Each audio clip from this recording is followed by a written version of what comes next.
some major life situation which happens, maybe makes people change. Like, see, most of the Hollywood stars, of course, use all the money they make for themselves. Whereas you must have heard about Keanu Reeves. He gives away most of what he makes to charity, and he has had some major experiences in life. The love of his life passed away of blood cancer. They had a stillborn baby. Then his sister had I think some kind of cancer, so he donates most of his whatever he makes to research for that.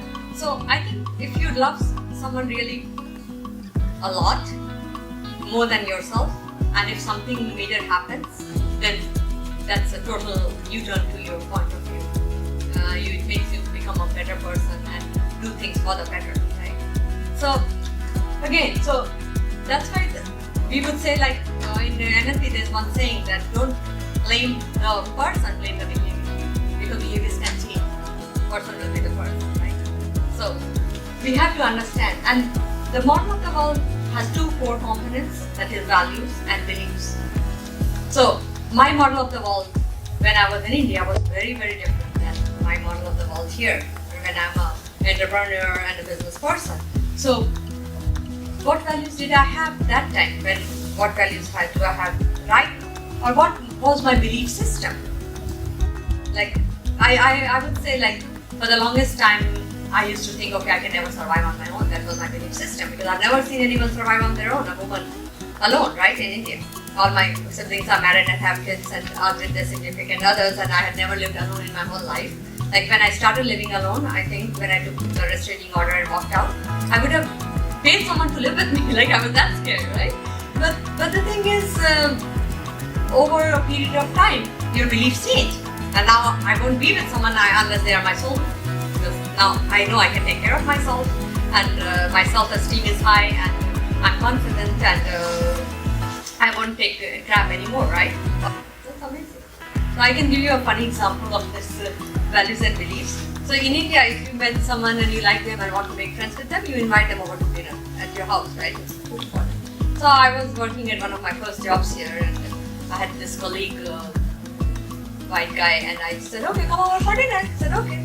And so me and my ex that time, we made some dishes which we thought we like, and then he comes and he says, my ex is there, he says, so then why did you call me when your ex is here? I'm thinking, I called you for dinner, right? Dinner means dinner for me, nothing else, period, because I'm from that culture. So it took me like those experiences to understand, okay, here they think it's totally different. If you have called someone over for dinner at home, it doesn't mean really dinner, right? So, like, it's, I would say, like, different cultural norms which you gradually learn when you embed yourself in that particular environment and that particular culture. Kind of thing. So a change in the model of the world, you can change everything for either good or for evil, right?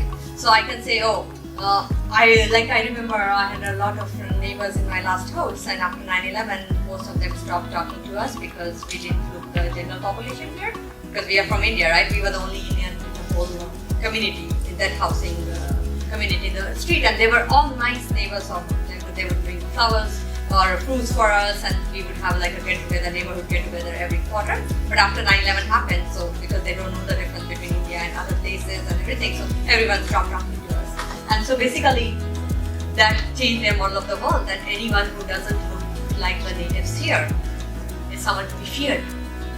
And so that's the reason they would stop talking to us, and they wouldn't like hang out or even wanted to do anything. And I had another neighbor whose, I think, cousin or someone was a firefighter who died in the 9/11 attacks, trying to save people. So of course, she had a whole, like, another, I would say, like, kind of bitterness towards anyone who was, who she wasn't aware, wasn't that familiar with, because she thought all of them were. And so any change, like the change in the model of their world, where they were all friendly and nice and accommodating, because we were the newbies there, became, just because of one incident, we take a U-turn, where they thought, okay, instead of having the newbie, they wanted us to feel a part of the community, to, okay, we don't want to associate with them, right? We don't want to be part of that community. So that's like the example for changing it for the bad, but of course it can also change for the good when people start appreciating you more where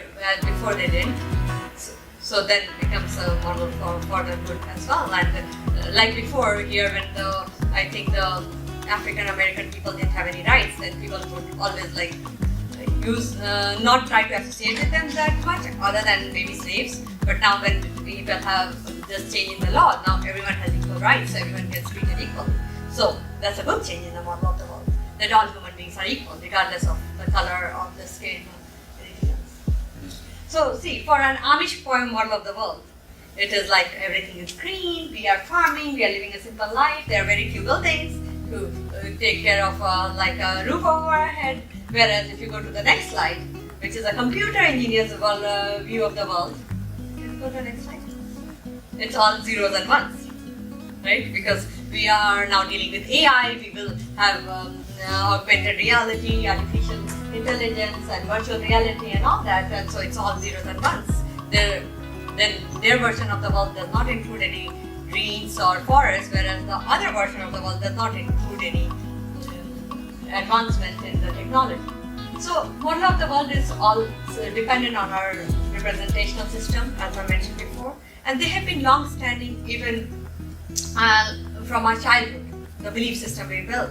Like here some of the, like when someone goes to another country, like Monica who went, or I came from totally different society, I had to unlearn so many things and relearn so many things. That okay, it's okay to go out with someone dancing at night, or if it's you should not invite someone you don't really know well at your house for dinner. So simple things like that.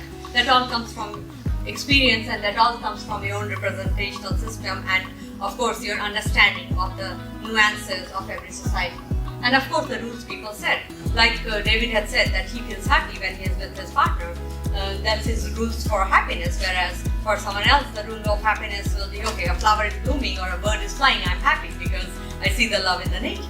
And then of course understanding the other person's thought process. We all have a different thought process, right? Because we are all from different countries. He's from Italy, you're from Poland, I'm from India, and you guys are from the US, right?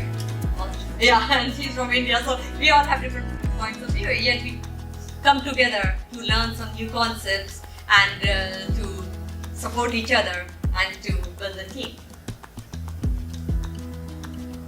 So one of the key components of the model of the world is a meta model, and I'm going to discuss it in very brief because I don't want to take too much time.